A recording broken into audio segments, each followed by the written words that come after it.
Bem-vindos ao número 3 deste Jango, onde debatemos os temas africanos.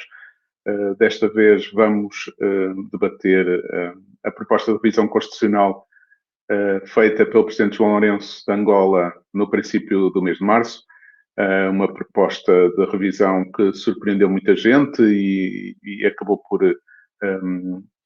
controlar a agenda política angolana durante todo este mês de março.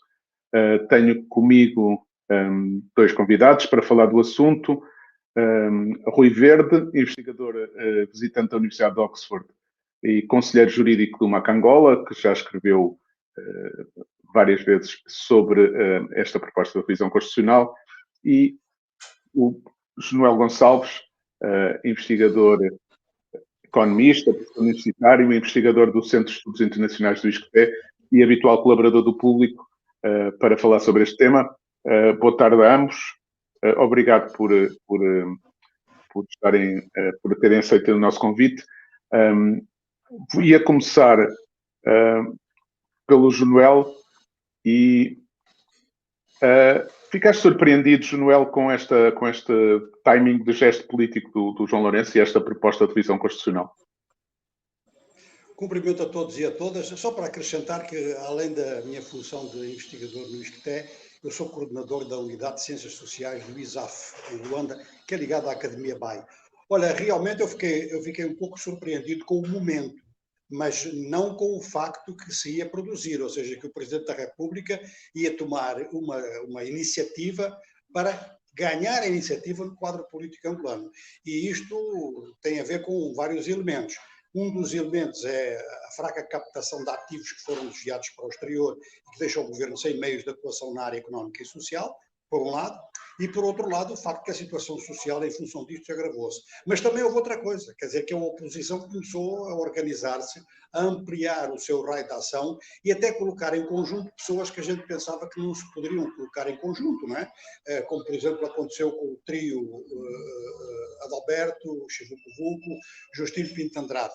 De maneira que uma série de coisas que se estavam a passar no plano da classe política e a nível, sobretudo, da sociedade, que o governo finalmente ouviu e então decidiu tomar iniciativa. E com isto tomou mesmo, quer dizer, esta proposta de revisão constitucional, sobre a qual eu posso falar mais no aspecto económico, até nem queria falar nos outros aspectos, por razões de especialização, quer dizer, a gente não vai ser especialista em generalidades, e por outro lado, porque o que me surpreende é que no plano político hajam tão poucas medidas. Eu pensava que ia haver mais.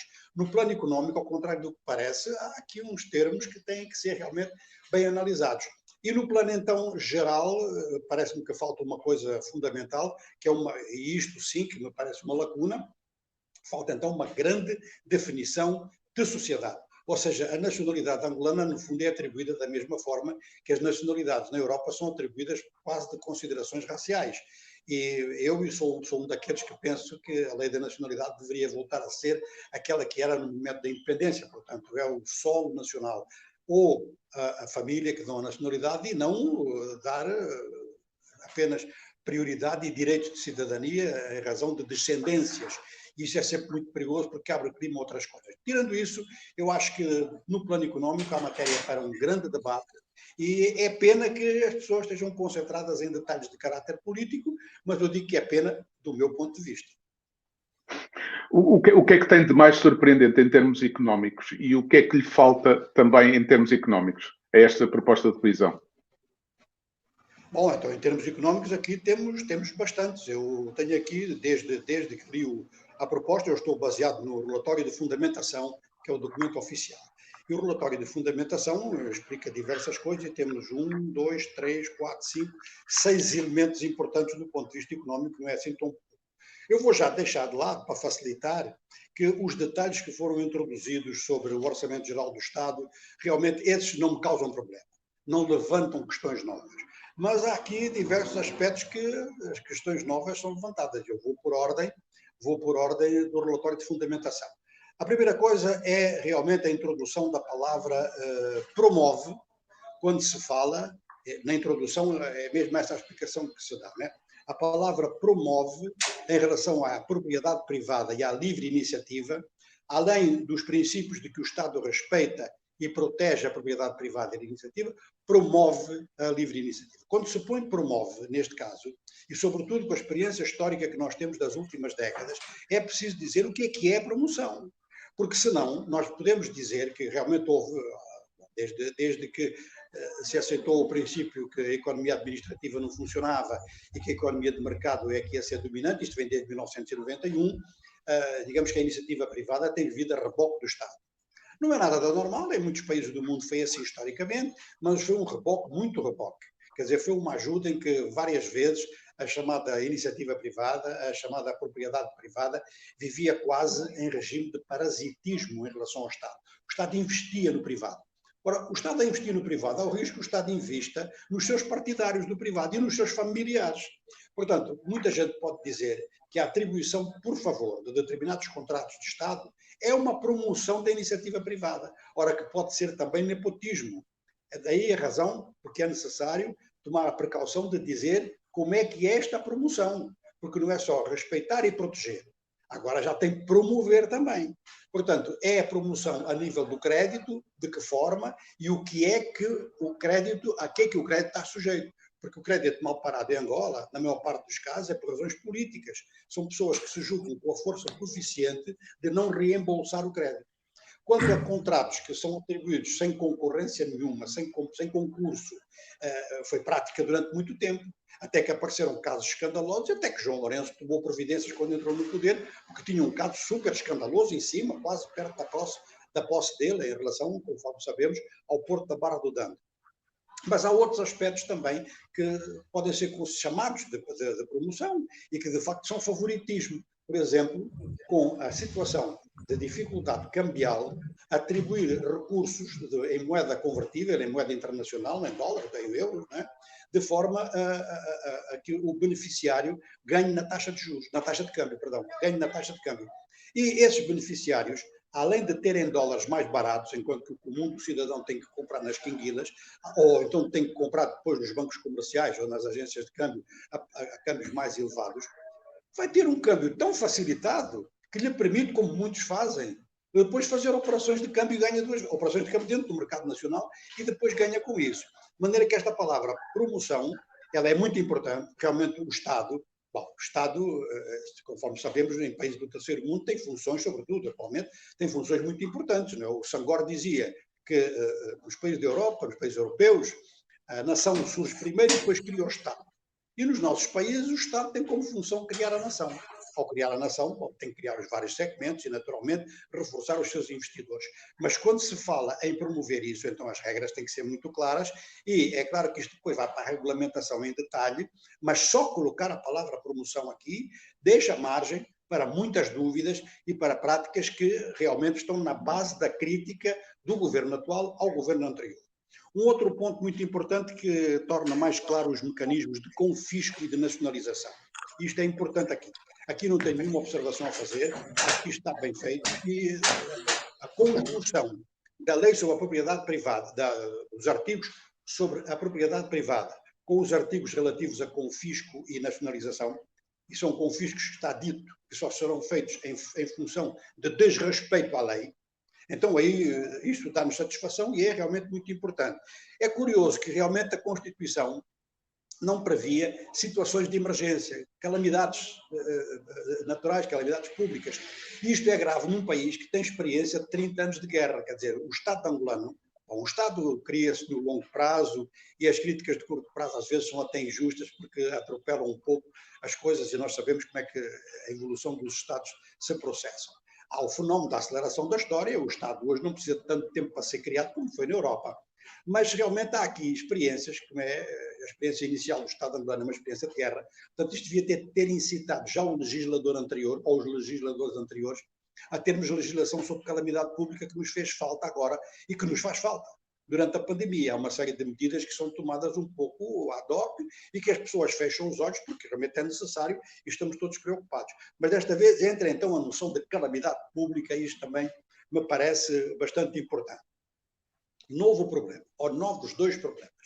O problema da propriedade comunitária, que é respeitada, ou seja, que o mercado informal é considerado desta forma como componente da estrutura económica, embora ligeiramente fora dela.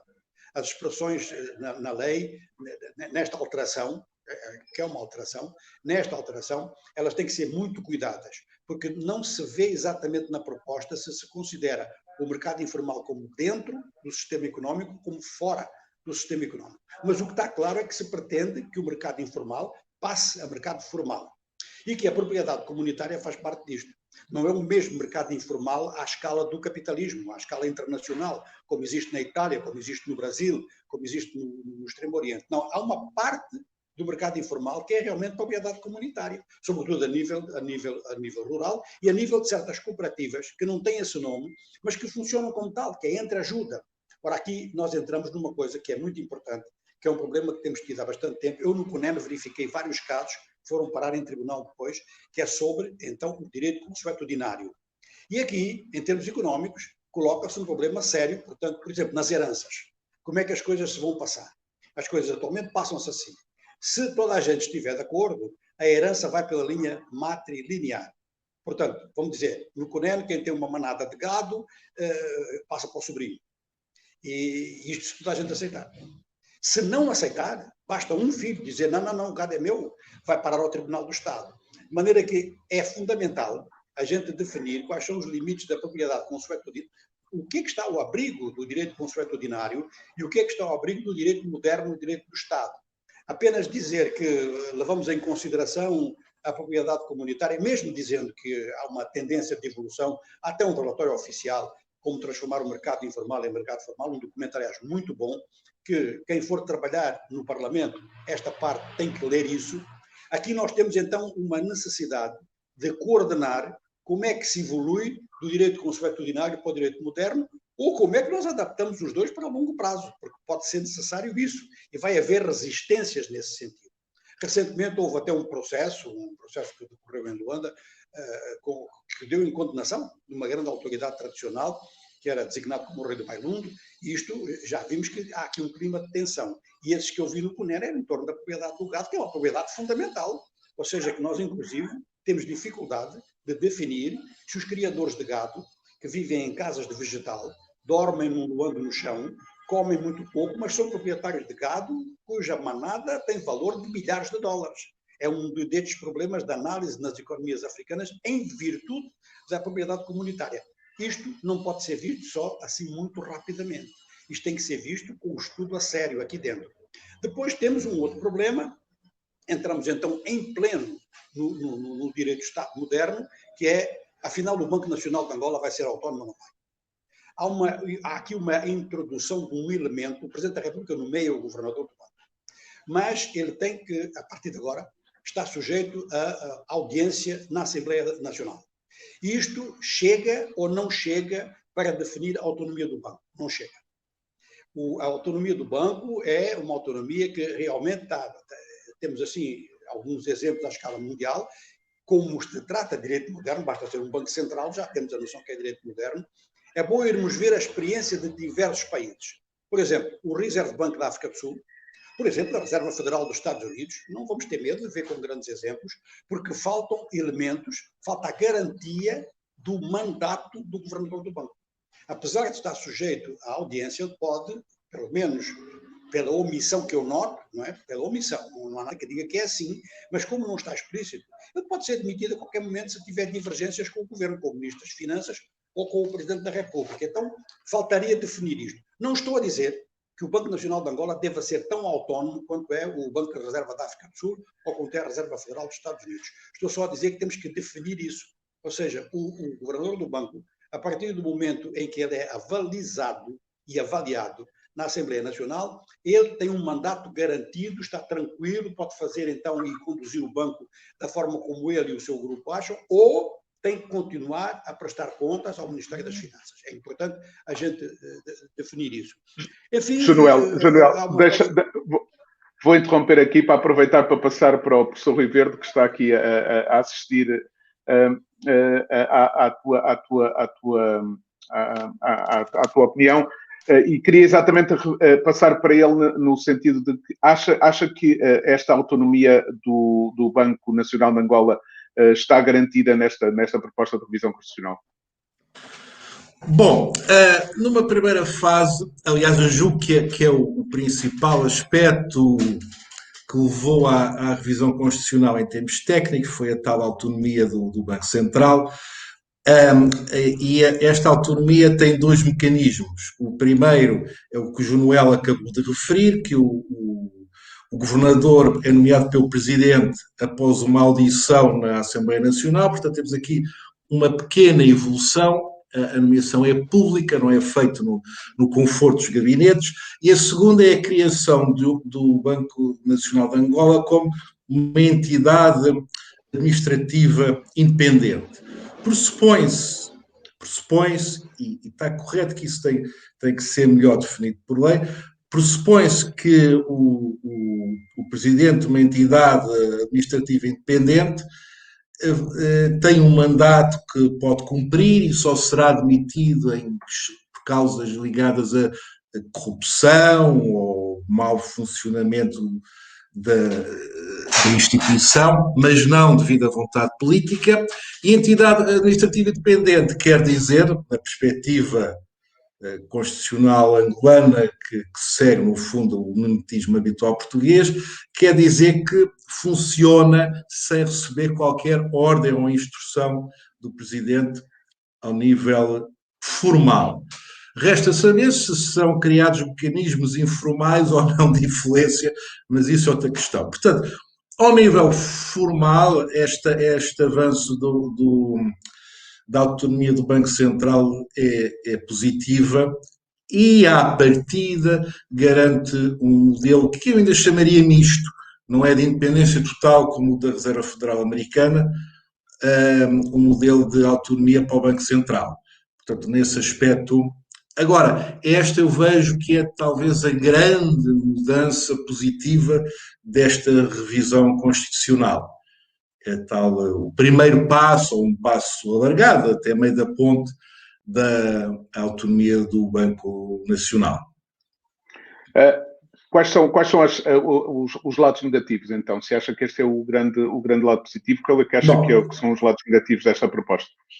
Eu diria talvez haja que dividir um pouco a análise numa perspectiva política e numa perspectiva jurídica. Do ponto de vista político, concordo com o que o João disse, mesmo com o que adiantou do início, isto foi um ato para ocupar espaço. O governo estava a ser atacado com o cafunfo, com as manifestações sistemáticas ao fim de semana, e estava um pouco debaixo de fogo.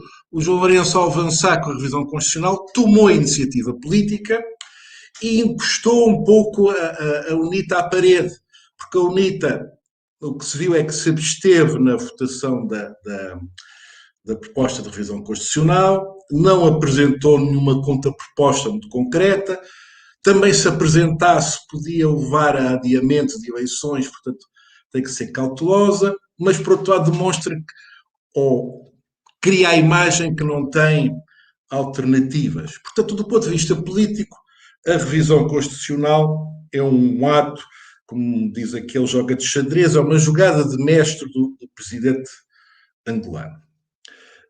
Retomou a iniciativa. Do ponto de vista do que podemos chamar os conteúdos jurídicos, eu aí diria que há três partes a considerar, sem entrar em muitos tecnicismos. Há uma parte que me parece positiva, curiosamente, eu acho que a parte positiva é na parte da economia, portanto não vou entrar muito por aí, na concessão da autonomia ao Banco Central, a questão da promoção da iniciativa privada, a minha interpretação pode ter esse perigo, porque promover a iniciativa privada quer dizer que o Estado vai pagar aos privados, mas eu julgo que é capaz de ser a influência do conceito germânico de liberalismo em alguns dos jovens mestres e doutores angolanos que estão a congeminar esta alteração da Constituição, em que eles acham que o Estado, os alemães acham que o Estado tem sempre um papel na criação das instituições e das estruturas para o liberalismo funcionar. Não querendo ser muito técnica, enquanto na visão anglo-saxónica o Estado é o inimigo da liberdade, na visão alemã o Estado ajuda a construir a liberdade. Eu julgo que deve ser uma uma filosofia desse género que está na alteração desse artigo, que tem os perigos apontados, efetivamente. Bom, mas em todo o caso, resumindo, eu julgo que a parte económica é o melhor que esta revisão constitucional tem, apesar de todos os problemas. Depois, dividiria naquilo que eu chamo a parte da petulância jurídica, em que o que se está a fazer é um exercício de afinar pormenorzinhos que talvez não se fossem necessários, mas que também não fazem mal, e isso tem a ver com a questão das elegibilidades e inelegibilidades do Presidente, com a questão da sucessão do Vice-Presidente, com uma série de pequenos detalhes que vamos, com a estruturação da administração, de pequenos detalhes que vamos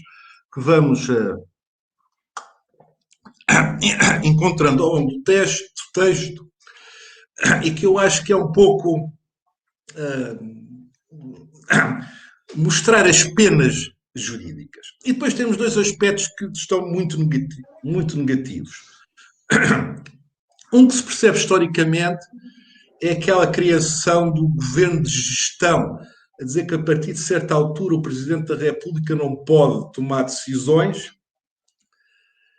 que afetem o futuro Presidente.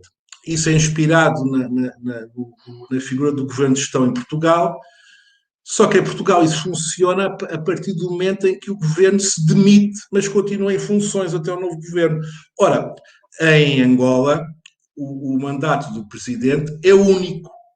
Ele tem tanto poder, ou deveria ter tanto poder no primeiro dia do mandato, como no último dia do mandato. Portanto, a questão de haver uma espécie de entrar em gestão a partir de certa altura não tem sentido. Percebe-se historicamente, porque foi o que o José Eduardo dos Santos, nos últimos 2 meses, tentou fazer, condicionar o João Lourenço com uma série de despachos, mas que também, de uma canetada, o João Lourenço dissolveu. Mas isto parece uma confusão. E a confusão maior é a propósito do Poder Judicial. Criou-se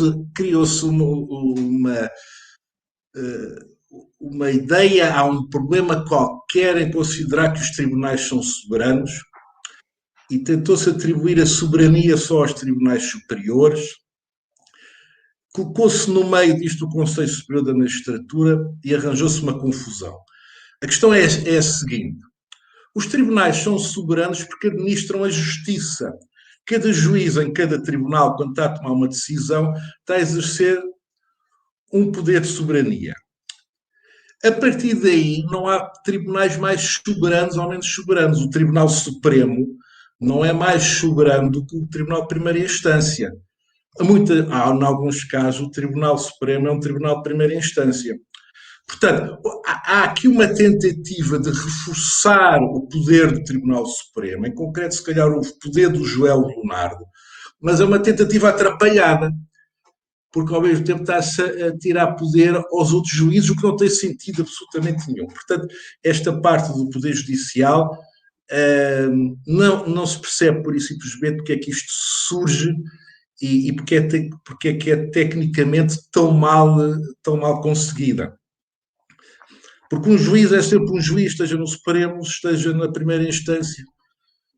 A diferença do Supremo e da primeira instância pode ser que haja recursos, nada mais do que isso.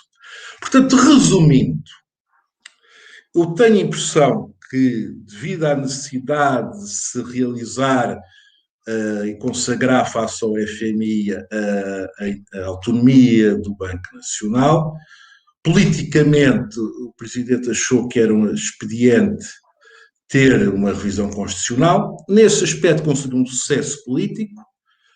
A autonomia do Banco Nacional traz uma boa imagem para Angola, e depois meter umas pelo meio, para não ser só isso, umas trapalhadas jurídicas que adiantam muito pouco. E só estão a criar pequenos focos de tensão na sociedade e nas várias corporações angolanas. Nomeadamente, o protesto da Associação de Juízes é muito forte, ou seja, na forma como diz que os tribunais vão perder soberania. É evidente que sim. E na realidade eles têm a razão. Porquê? Porque o esta revisão coloca o Conselho Superior da Magistratura como representante da soberania dos tribunais. Ora, o Conselho Superior da Magistratura não é um tribunal, não administra justiça. É apenas, se quiser, um órgão de gestão.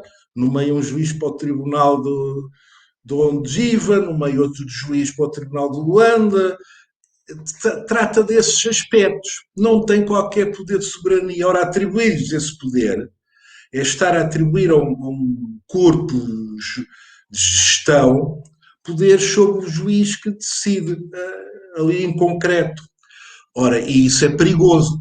No fundo, estamos a atribuir o poder de soberania a quem nos movimenta de um lado para o outro. Então, os juízes podem se sentir condicionados, está-lhes a retirar a independência. Isso é grave.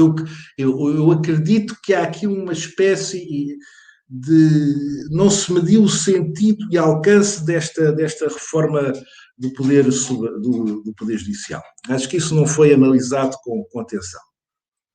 Manuel, eu sei que gostarias de falar só da parte económica, mas eu acho que como tu, como comentador também, eu gostava que também falasses um pouco da parte política, porque é importante.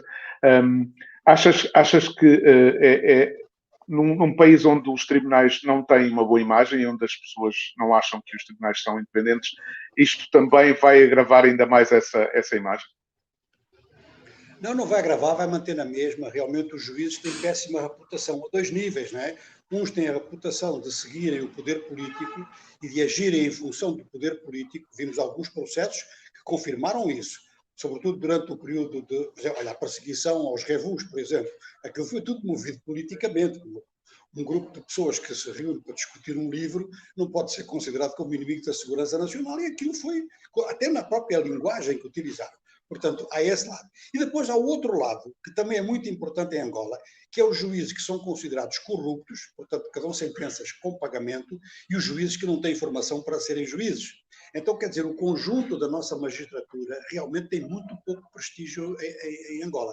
Tem gente a achar, ou tem gente a fazer essa mesma crítica que o Rui observou, e sem dúvida alguma estão a dizer isso. Portanto, há uma quebra da independência do Poder Judiciário. Mas também há gente que diz que essa é a forma de controlar a falta de competência dos juízes. Se isso é função do Poder Executivo ou não, é claro que não é. De maneira que é uma área em que eu acho que realmente é de tomar cuidado, e é uma das poucas áreas em que a crítica apareceu fundamentada.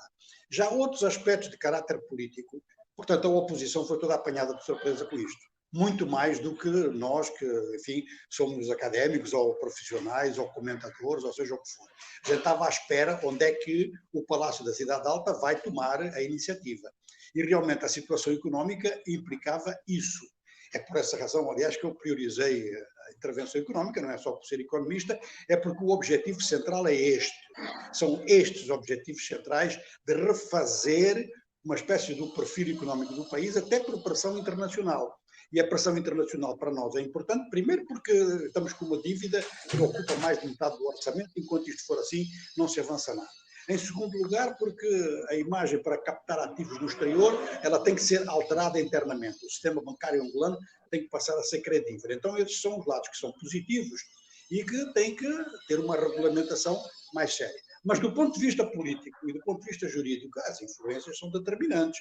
Quer dizer, sem ser neo-institucionalista, nós sabemos todos muito bem que o desempenho de uma economia, sobretudo na situação em que está a economia de Angola, depende dos contornos do Estado. Então, uma outra crítica, que é feita também por setores da oposição, fizeram uma crítica muito por cima e penso que estão a estudar em aprofundar esta crítica, pelo que eu ouvi dizer, que é o poder, a capacidade legislativa que também é atribuída ao Presidente da República, sem que isso tenha ficado bem explicado.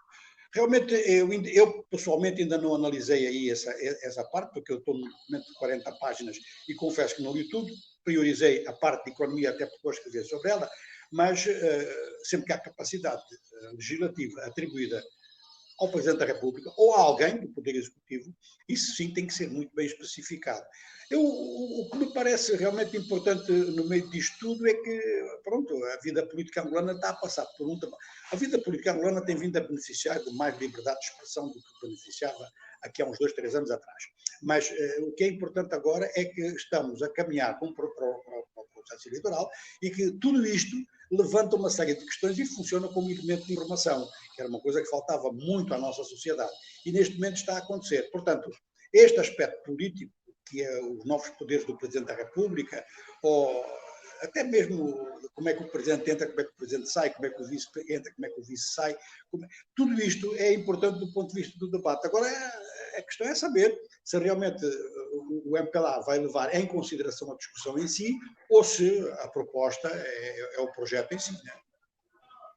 Sim, essa é a grande dúvida, não é? O MPLA não costuma propriamente aceitar a opinião das oposições e como tem deputados suficientes para aprovar isto, poderá ser que esta proposta de revisão seja essa mesma, ou seja, sem introdução de nada daquilo que são as propostas da oposição. Não, o que eu penso é que realmente, portanto, a oposição, o Rui há pouco já disse, quer dizer, a oposição, o MPLA tem se beneficiado de ter uma oposição muito fraca, quer dizer, a oposição nunca aproveitou, bom, isso já começa lá no tempo do Savimbi, nas primeiras eleições, em que desbaratou o capital político todo e facilitou a vitória do MPLA. Portanto, depois a mesma coisa, quer dizer, há sempre uma grande dificuldade. Essa dificuldade é muito patente em todos os partidos da oposição, não é só a UNITA. Não tem análise concreta da realidade económica do país. Ou seja, parece que não tem ninguém que pense na economia no detalhe. O grande erro à partida foi logo que o Savimbi considerava o mercado informal como algo criminoso, ora que é uma atividade de sobrevivência, a partir da qual se pode criar um empresariado. Quando cometes esse erro à partida, significa que nem os fundamentos se conhecem. Em seguida, começou a melhorar um pouco em determinados aspectos, mas mesmo a própria argumentação da oposição em relação a itens do OGE, todos os anos nos demonstram que há uma dificuldade, há um hiato, há uma dificuldade mesmo de formação da parte da oposição parlamentar. Esse é um lado da crítica. Atenção que a crítica não esgota. É um erro muito grande que se cometeu desde o alvor, a considerar que as coisas se passam só com os partidos políticos. Ora, a nível da sociedade, a nível de universidades, mesmo de institutos, às vezes de instituições que são menores, a nível de profissionais, nos casos de forma individual, noutros em forma agrupada, como o caso da Associação dos Juízes, por exemplo, mas temos outras, tem debates de caráter económico, onde a economia angolana é debatida com muito mais seriedade e competência do que na Assembleia Nacional. Então, quer dizer, a importância para o MPLA é ouvir a sociedade. Não é? Quer dizer, é ouvir determinadas pessoas que, por determinados meios, inclusive o Presidente da República criou, isso passou meio desapercebido à escala internacional, mas internamente foi notado. Criou um Conselho Económico e Social com algumas pessoas que são críticas, para ouvir, para ter o ouvido voltado para esse tipo de observação. Algumas pessoas são críticas, não. Tem pessoas lá que são muito críticas, umas 2 ou 3 que eu conheço, pelo menos. De maneira que é esta necessidade, sobretudo no plano económico que eu estou a pensar, que o MPLA tem mesmo que ouvir isso, porque as grandes competências não estão em nenhum partido político, elas estão fora, estão na sociedade civil, são jovens que se formaram recentemente em universidades avançadas e são pessoas que vêm desde o antigamente na vida, como nós dizemos, que aprenderam muito, são economistas, às vezes alguns até nem têm formação de economista na faculdade, mas têm uma prática de economia e aprenderam com as lições. Então, esses aspectos que eu sublinhei aqui são aspectos que vão a ser debatidos à margem da classe política. E é este lado que o MPLA tem que ouvir também, e não ouvir apenas os discursos do Parlamento, que a gente já sabe que esses discursos têm limites, né? Têm limites de competência, têm limites na capacidade de proposta, não é?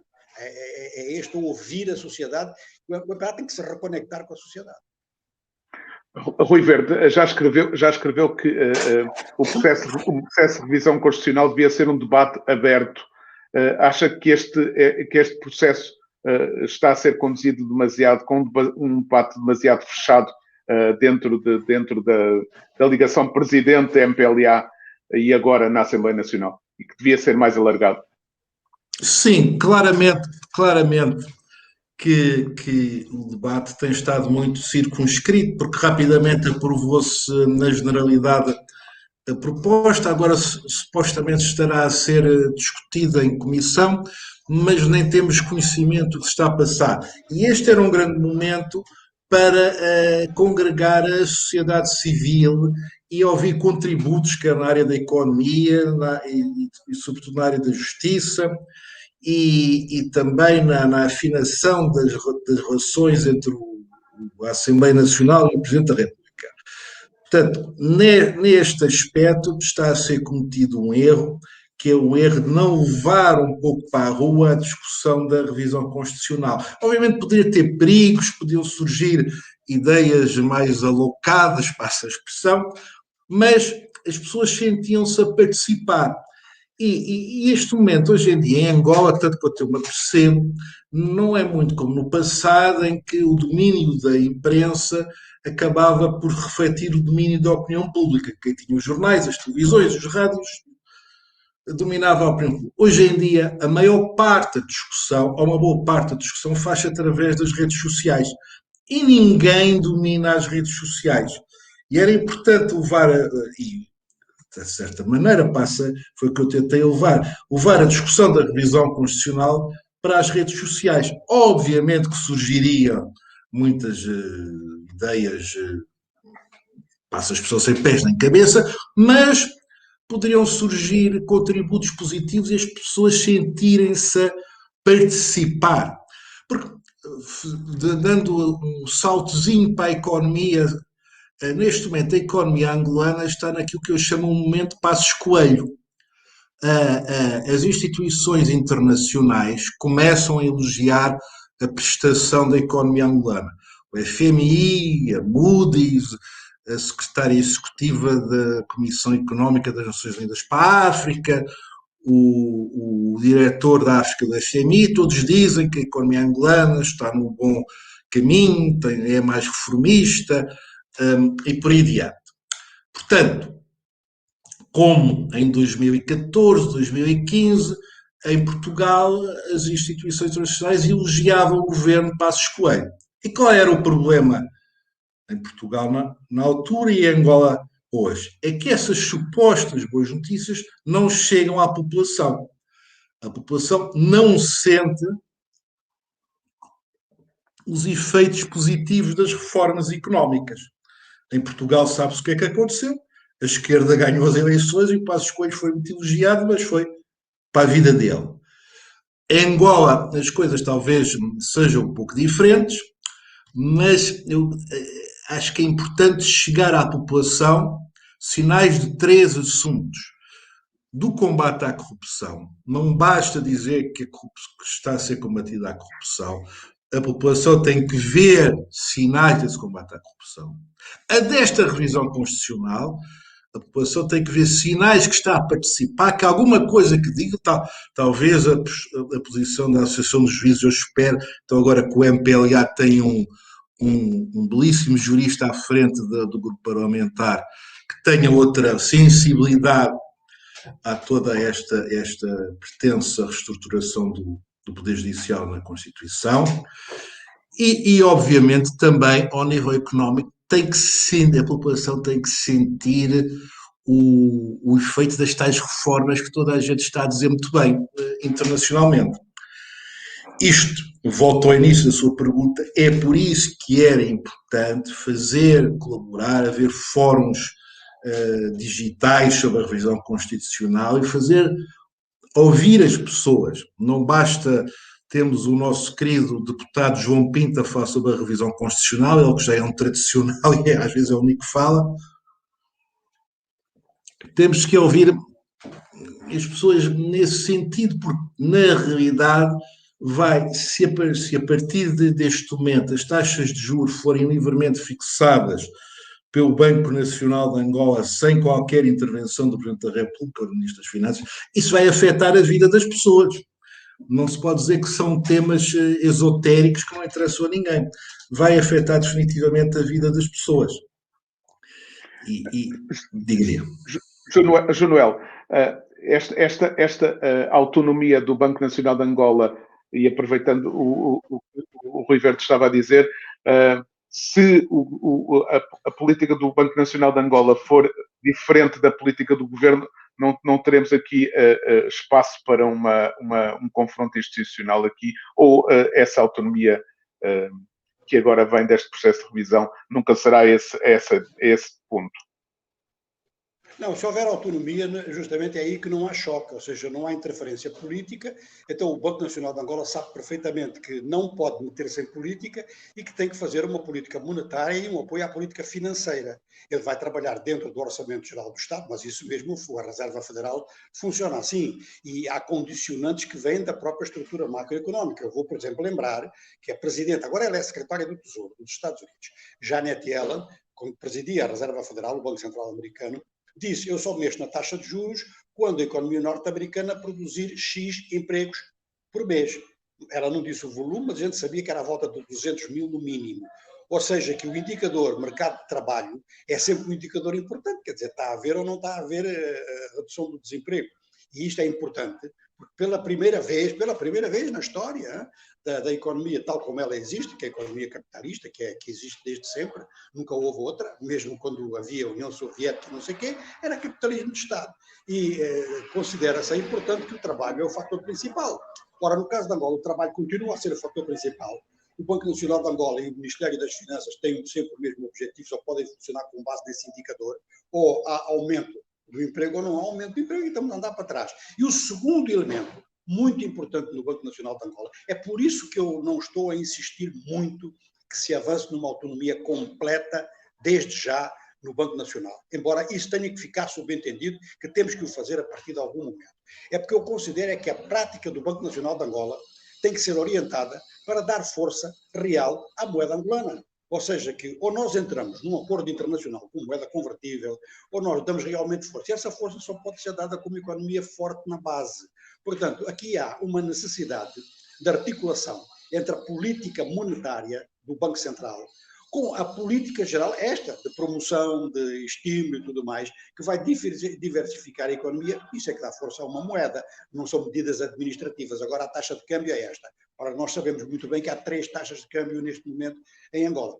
É o aspecto do valor da moeda que vai ser central para o sucesso ou não do Banco Nacional de Angola. O FMI tem feito pressão nesse sentido. É por essa razão que o FMI tem insistido muito nessa autonomia, porque o FMI acredita que é muito melhor funcionar como uma ferramenta autónoma para trabalhar o valor da moeda.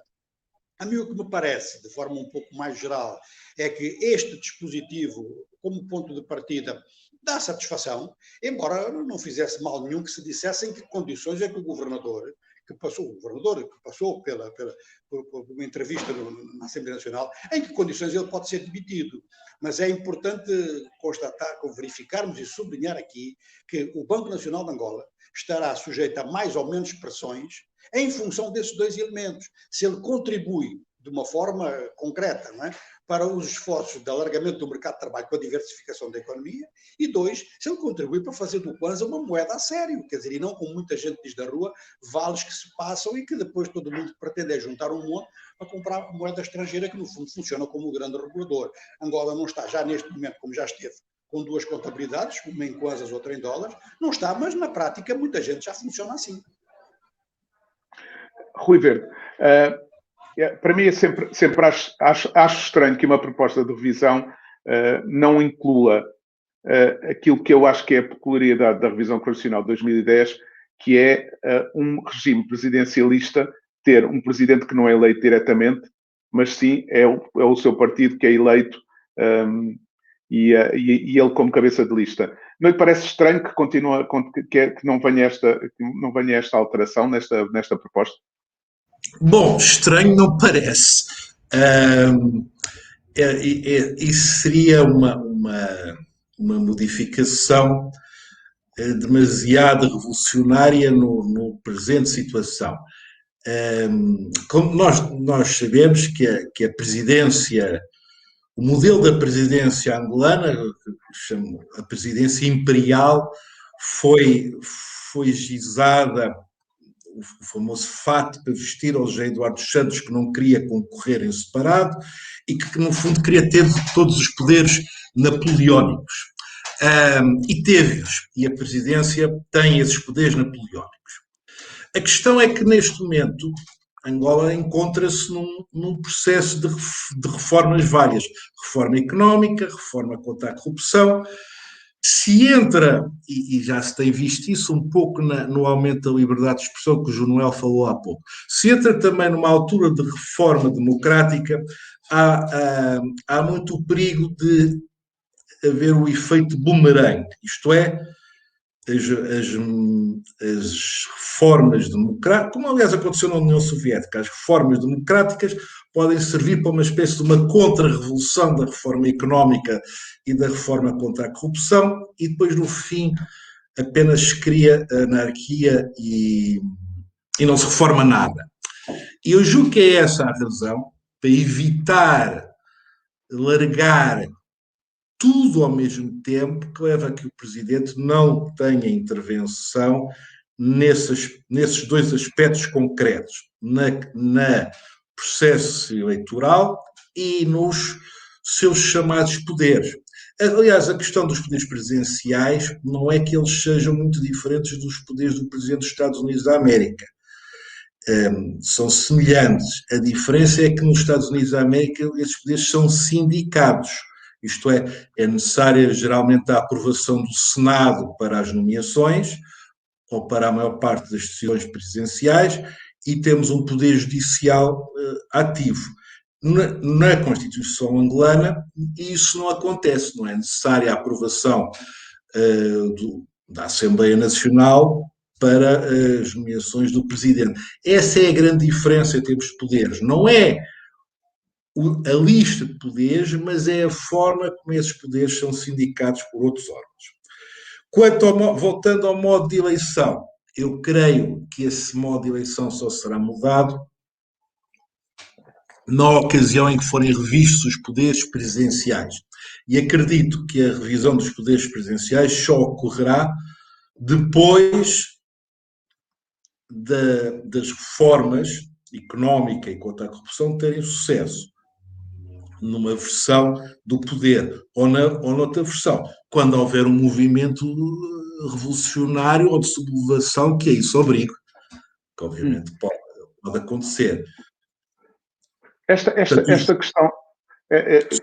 Se me permite, concordo. Sim, eu julgo que escolheram o que podemos chamar o modelo chinês.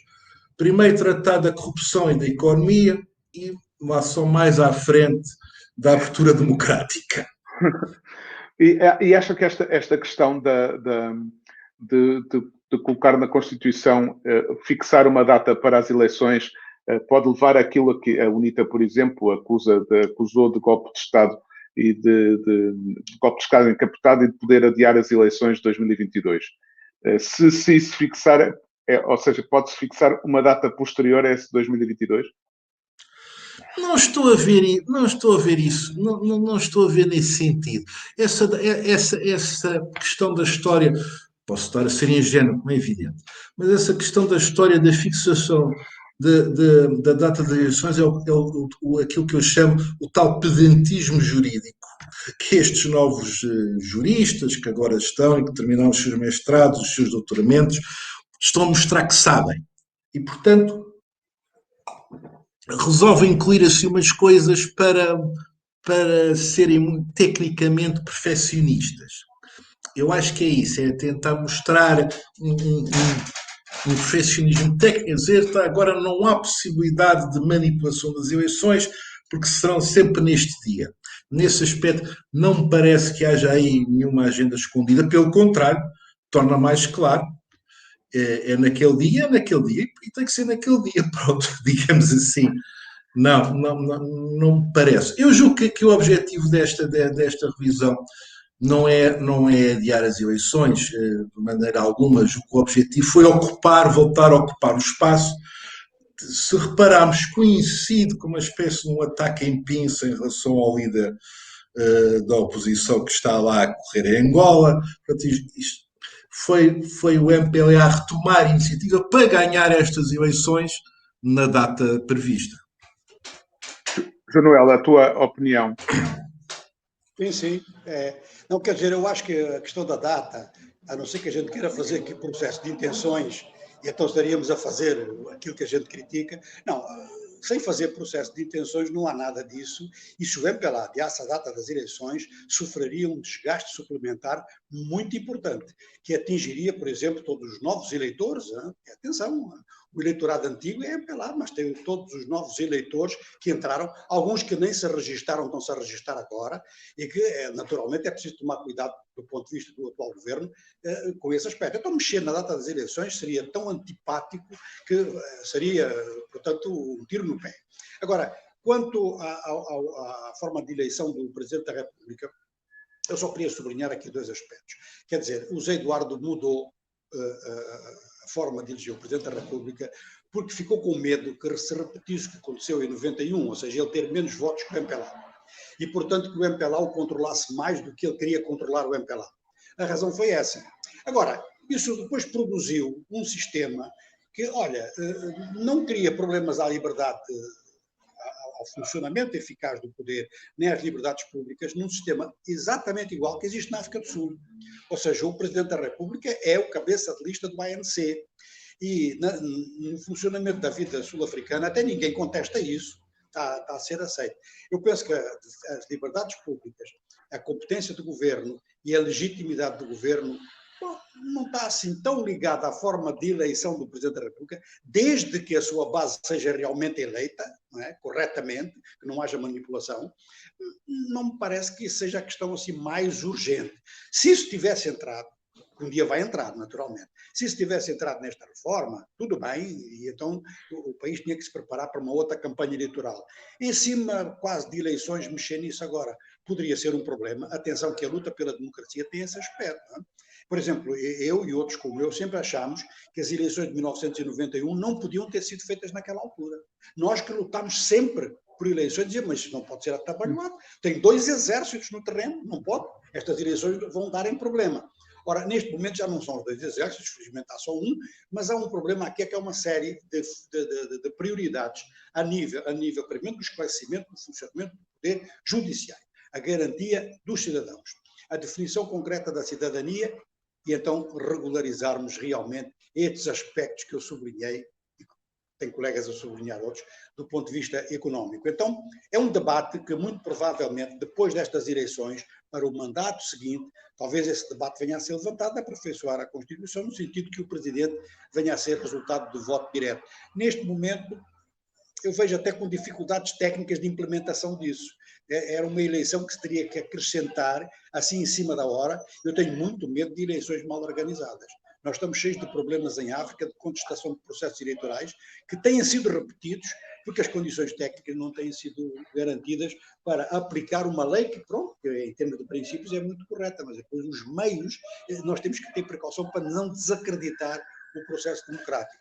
Provavelmente, eu também admito a hipótese que eu possa estar enganado, porque eu estou com uma leitura muito economista de tudo isto, mas eu não tenho vergonha de dizer que faço a leitura do meu ponto de vista profissional e, sobretudo, quando a gente tem um país com 60% das pessoas abaixo da linha da pobreza, quando a gente tem um país em que não há e não tem havido nenhum esforço concreto de diversificação económica. A gente olha para o PIB e ele está com os setores ocupados da mesma forma que tem havido, com uma diferença, que o setor dos serviços tem pesado mais, porque tem havido contabilização do setor informal, porque senão nem isso subia. Manuel Gonçalves, Rui Verde, muito obrigado por terem participado neste jango. Nós voltamos daqui a um mês com mais um debate africano. Muito obrigado.